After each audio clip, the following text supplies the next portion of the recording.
cafe, choosing a table located slightly back from the bay windows with a view of the gallery and the stairs. Lotus was due to arrive at 3 p.m., which left Desgardes 15 minutes to sit and watch. He ordered a coffee and prepared for the wolf to show the tip of his nose. The main operational security method he had to adhere to when managing clandestine drops was the itinéraire de sécurité, IS, which involved walking routes, finding angles, checking in reflections, and creating points de passage obligés, zones that a follower had to commit to in order to maintain their tail, and which made it obvious they were following. Besides the IS, there was also a hygiene protocol called the tourniquet, which involved a team of at least 2 OTs who would overwatch a security route and clear an operative out of their mission zone, ensuring no followers. He didn't have a team overwatching this operation, so he focused on his tradecraft and waited, controlling his breathing and refraining from fidgeting. If Lotus was a no-show after 25 minutes, he'd play it by the book. There was never a compelling need to wait more than 10 minutes past the agreed meet time. He'd arrived from Paris the previous morning, and at his hotel, the Old Royal Post, he'd asked to be moved to another room immediately after check-in. Then he'd walked to the French embassy, located west of the Vltava River. Desgardes considered the Vltava to be the natural demarcation between his life and mission zones. In his mission zone, he was a spy whose every movement and interaction was controlled by the company. In his life zone, he was a mid-level diplomat with declared duties, none of them controversial. At the Baroque palace that housed the French embassy, Desgardes had met the chief of station, who worked under the cover of cultural attaché of the embassy. He briefed the local DGSE man on the real purpose of his visit, and the backup he would need if the contact with his source did not go as planned.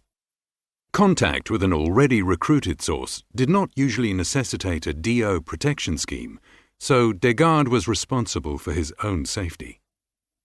Now, as he sipped his coffee in the Café Lucerne, his Paris apartment in the 13th arrondissement, where his wife Katie and daughter Louise were waiting for him, seemed very far away.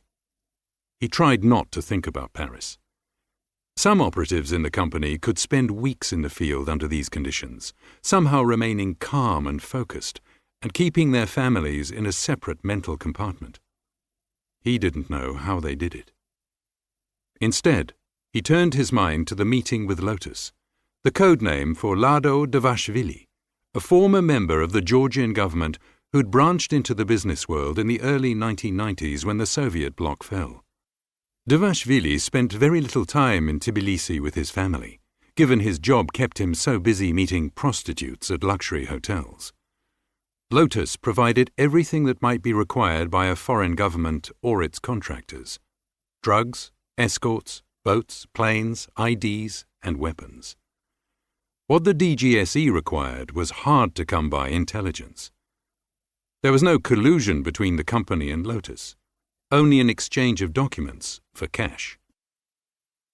Desgardes had spoken to him once, through the operational agent of the DO who had recruited Lotus, and transitioned Desgardes to become the handler.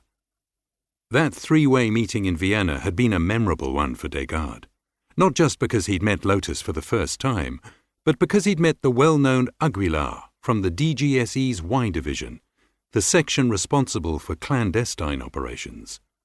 Lotus's face resembled a metal plate chiseled for many years by expensive vodka bottles, in the center of which sat 2 small sunken eyes. Even Lotus had been wary around Aguilar, Desgardes noted. After the meeting, Aguilar had warned Desgardes to be particularly cautious around Lotus.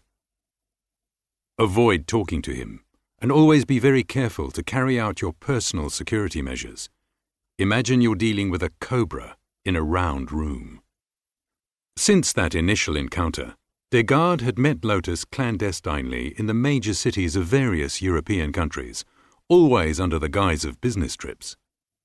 Desgardes contacted Lotus via the standard liaison plan, making an appointment and stating his needs, and the Georgian appeared miraculously to pass on information that was generally considered high quality.